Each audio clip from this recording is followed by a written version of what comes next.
In Cherry, a former army medic suffering from post-traumatic stress disorder becomes a serial bank robber after an addiction to drugs puts him in debt. I'm Rob Licuria, Gold Derby Senior Editor, here with acclaimed directors Joe Russo and Anthony Russo.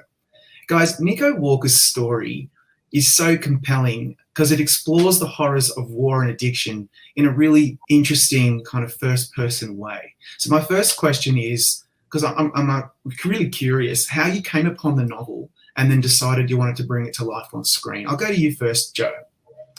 The novel was passed on to us by a book agent prior to its release, who knew we were from Cleveland and how important our hometown was to us and how much we champion that region of the country. And they said, look, this is really fascinating. I think that this guy has captured a voice of a generation that is suffering from an existential blight that is really feeding this crisis, and you should look at it. And I turned a page and then turned another, and I couldn't put the thing down, and I got through it all within a day and a half.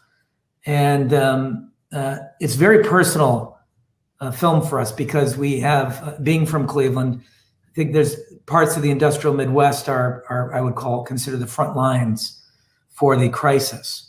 That existential blight is significant in that part of the country where economic collapse has been a part of a way of life there for the last few decades.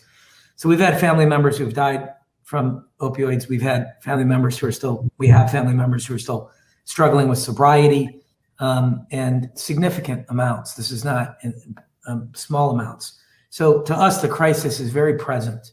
And I think this year was actually the most deadly year in the crisis.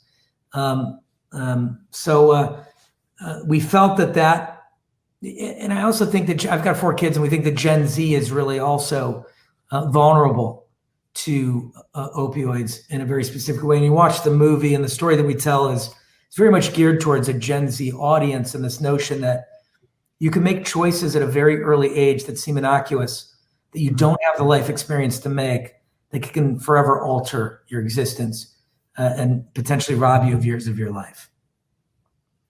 Yeah, it's so critical. Anthony, what about you? What do you think about bringing this to the screen?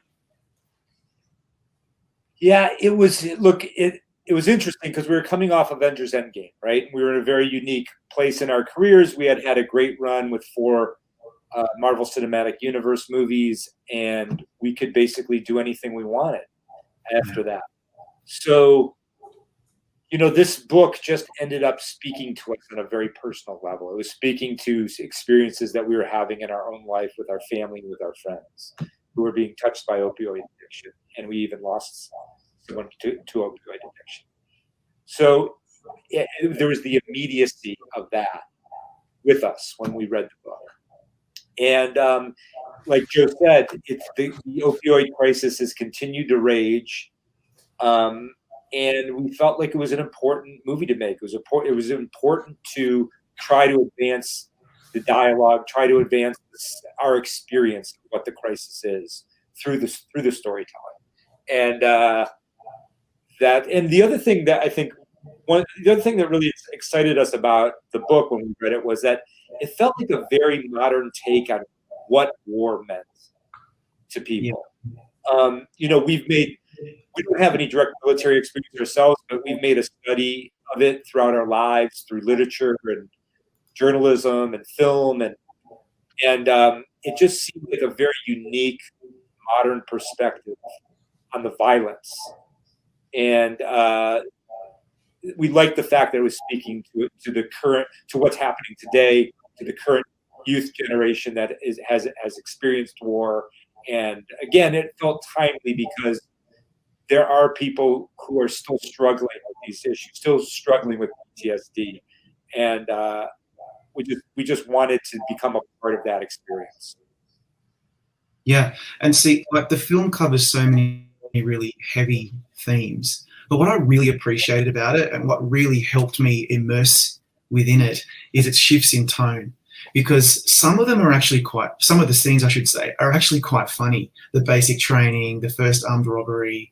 I mean, I found myself laughing out loud. And then within minutes, I was watching some very heavy stuff too, as we grapple with his trauma and his subsequent drug addiction.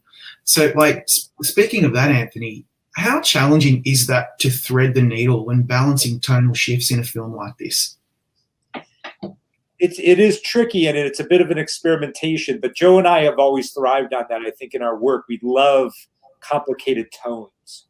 We like shifting gears a lot in our storytelling between tone and sort of mixing it in ways that might feel like to some degree uncomfortable, but also can feel kind of thrilling and exciting because they're sort of putting you in a place you're not normally used to. So that was one of the great things that excited us about this book.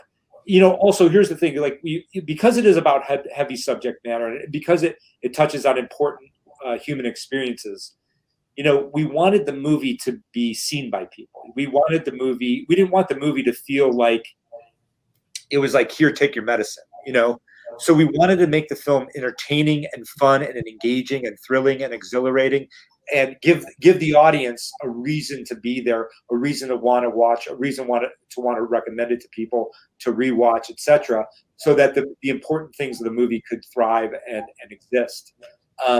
So that's partially was our motivation for playing with tone in this movie and running at the comedy, because again, some of it is gallows humor, but it is part of the human experience, and it's not just it's not, there is joy in the film as well as tragedy. Yeah, I mean, isn't that right, Joe? It doesn't have to be misery porn. Like it's real. There's like shifts in tone happen in life. Like, what are your thoughts on bringing those tonal shifts to this film? Yeah, I mean, Anth was talking about a little bit. I mean, I think that the thing that's excited us most in our careers is when we get in the laboratory and we've got different vials and we're mixing things together in ways that feel at least fresh to us. And I think the movie is very cutting edge in its presentation. It's stylistically adventurous. It's broken into 6 chapters.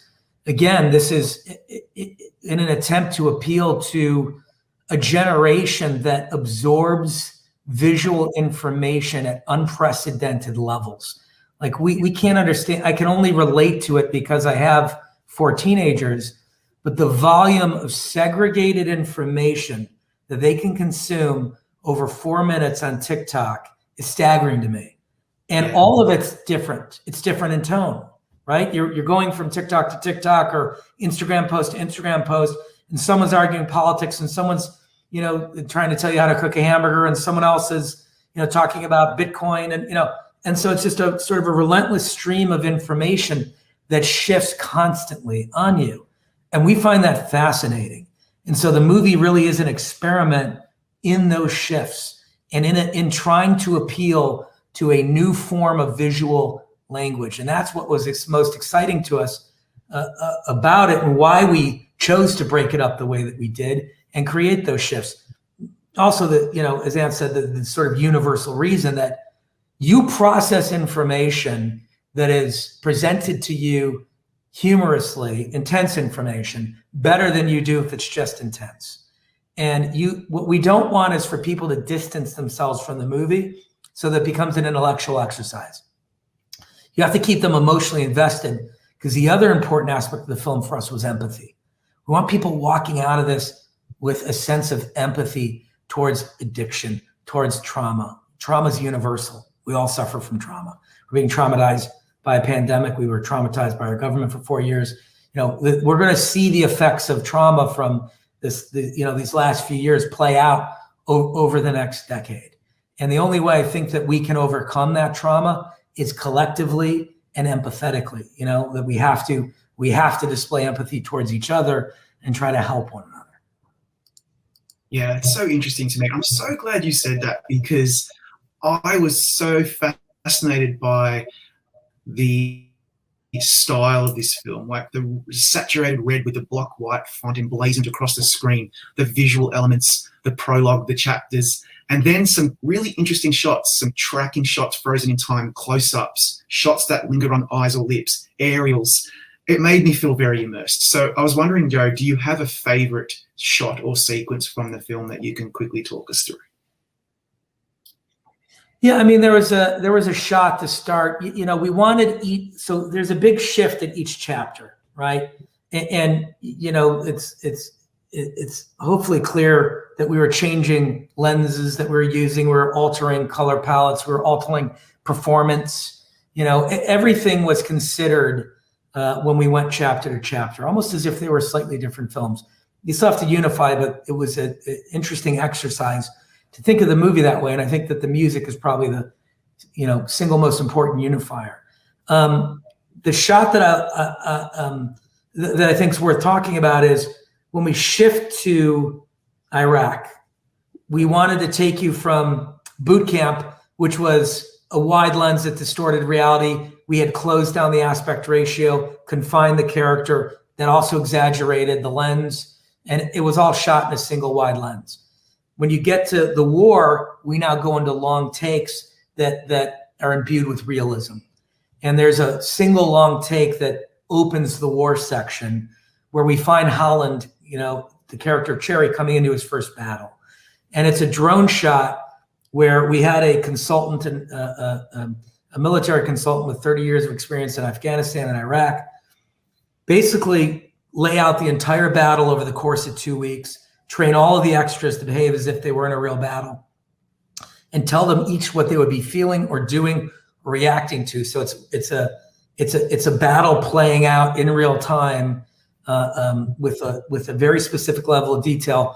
And the drone comes in, and we've got a camera operator laying on screen as a dead body, who then receives the drone as a handheld shot, takes it into a sequence of dialogue, lets the drone go. The drone then travels. So you understand what's happening in the battle, what's critical to it. The drone then travels to Cherry, and a second camera operator gets out of one of the vehicles as a soldier. And as it passes him, he turns and takes the drone and walks it over to Holland. And now we're immersed in his point of view as he sees this battle unfolding in front of him. And that really, to me, set up the war sequence and the handoff from absurdism to a level of horror, right? And complexity that he's completely unprepared for. Yeah. Anthony, we're almost out of time, but I'd love to hear from you briefly on what you can point to as your favorite shot or sequence. There's so many I have, but I'll go in the opposite direction. Joe just described to you one of our most technically complicated, probably the most technically complicated shot in the movie. The last shot of Holland in the film is a very simple shot, but I would call it one of my favorites because what he does on a performance level there is really remarkable. And I think Tom's performance in the movie is so amazing to me. As we were working with him on set, I was constantly wowed by him. Joe and I were both. Anyway, it's this moment where he's been in prison 14 years and he's been released, and he has a bit of a catharsis at that moment. And just the way he processed that moment as a performer was stunning, and it made it's as valuable or more valuable than anything. Yeah, I agree. And it reminded me of the beginning as well. It was a nice through line for the whole film. Guys, thanks so much for joining me today. We're going to bring you back later for our group chat.